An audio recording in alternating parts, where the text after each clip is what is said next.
महिला ने आरोप लगाया कि उन्होंने हमारा ब्लाउज फाड़ दिया और प्रधान जी के घर वालों का बराबर कहना को ब्लाउज कहाँ उसकी फिंगर जांच हो तब जाकर के गिरफ्तारी हो। इस मामले को लेकर आप क्या कहते हैं? देखिए, साथ कंधा से कंधा मिला के वो आदमी बहुत बोल्ड होकर बोलता था और शासन प्रशासन पे भी वो उंगली उठाते रहते थे बीच बीच में। हमारी अगर उस महिला ने गलत आरोप लगाया है निश्चित तौर से उसके भी खिलाफ कार्रवाई होनी चाहिए। दोस्तों नमस्कार, हमारी मौजूदगी इस समय जौनपुर ज़िले में है। जैसा कि आप सभी लोग जानते हैं कि अनुराग का गला कट गया था, मां के सामने ही अपराधियों ने गला काट दिया और इस केस को लगभग 4 महीने प्लस हो गए और अभी तक अनुराग को न्याय नहीं मिला। और इस केस को देखते देखते जो प्रधान जी थे वीरेंद्र यादव जी, बराबर ये जगह याद है, कहीं ना कहीं से उनकी यहाँ पर यादें छिपी हुई हैं। ये वही पार्क है जहाँ पर हमेशा कोर्ट के फैसले के बाद जो भी कुछ होता था तारीख पड़ती थी, यहीं पर आ करके जो है हम लोग को बांट देते थे। आज हम उन्हीं के विषय पर थोड़ा चर्चा करना चाहेंगे। जो प्रधान जी हैं वीरेंद्र यादव जी, आज उस सलाखों के पीछे हैं और मामला ये आता है कि एक महिला आरोप लगाती है उन्होंने हमारा ब्लाउज फाड़ दिया।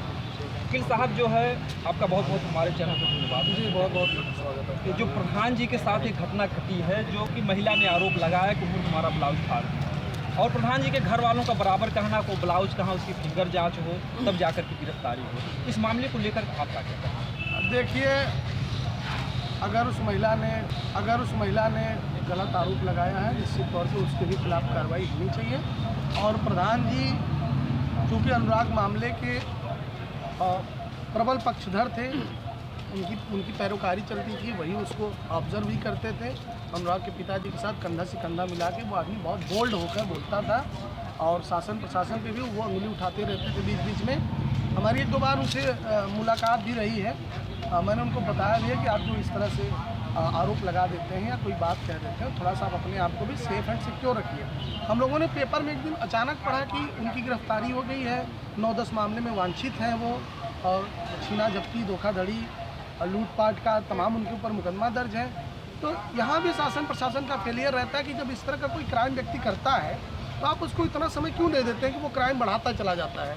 भाई उसको आप इमीडिएट रेस्क्यू करिए, उसको तुरंत गिरफ्तार करिए, जेल भेजिए, उसको सुधरने समझने का मौका मिलना चाहिए। वो 9-9, 10-10 मामले में वांछित रहा और आप इंतज़ार करते रह गए कि कोई बड़ा क्राइम कर दे।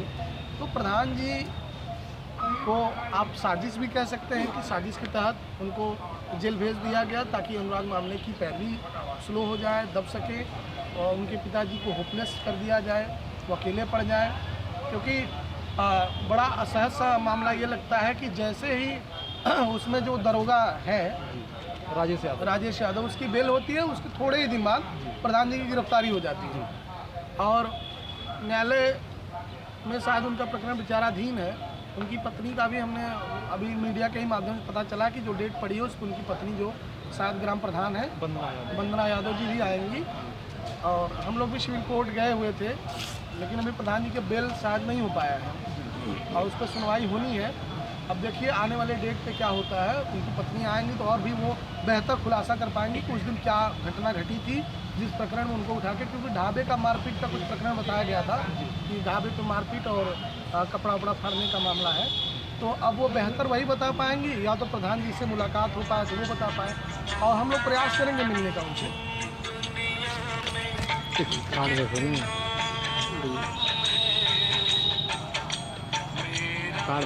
नेटवर्क गायब कर दो करा तुमने।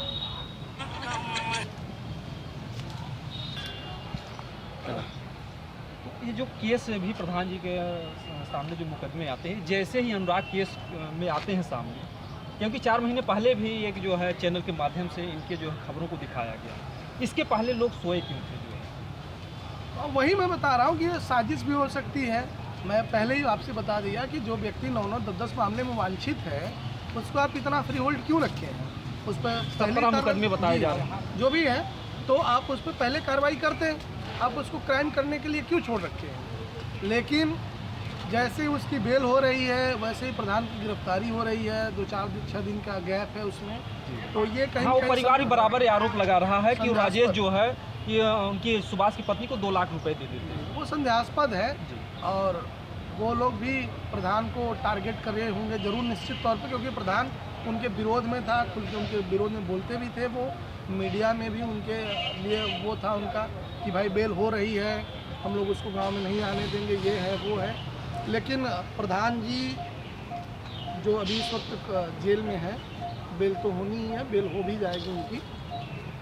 और असली सच्चाई प्रधान जी से मुलाकात करने के बाद ही पता चल पाएगा कि किस प्रकरण में उनको पुलिस ने गिरफ्तार करके जेल भेजा है। इससे कानूनन ये होता है कि कोई जब तक सबूत गवाह ना मिल जाए, जिस तरीके से वो महिला ब्लाउज फाड़ने का इल्ज़ाम लगाती है, क्या कोई भी महिला किसी को ऐसे ब्लाउज फाड़ने का इल्ज़ाम लगा के उसको जेल पहुंचा सकती है? तो देखिए, ब्लाउज फाड़ने का मामला ये है, देखिए आपके आत्मरक्षा है, आपका आत्मसम्मान है, इज्जत है।